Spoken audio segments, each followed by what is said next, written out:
Des révélations sur les Vikings et une bonne nouvelle pour les personnes allergiques aux arachides, voici le flash de la curiosité proposé par la rédaction de Ça m'intéresse.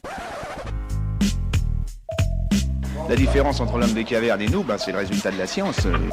Et ce n'est pas une opinion, c'est de la science. Notre monde n'est pas si moche.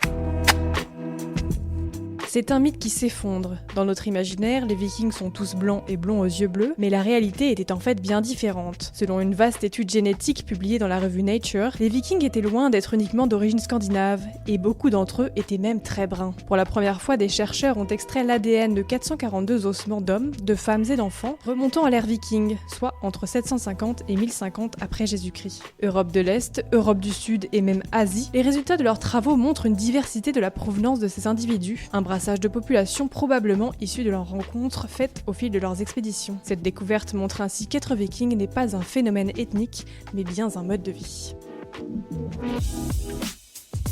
Super, j'adore. Alors écoute-moi bien, je vais essayer d'être clair avec toi. Ouais, génial.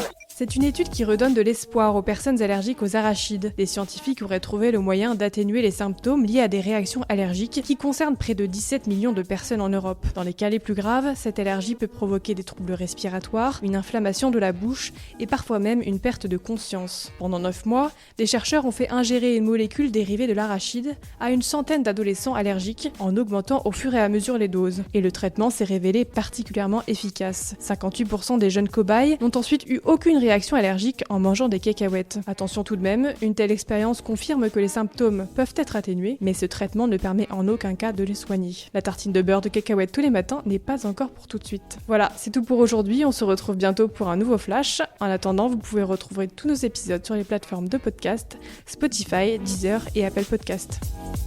Voilà. Il ne reste plus qu'à vous remercier de votre attention. Au revoir.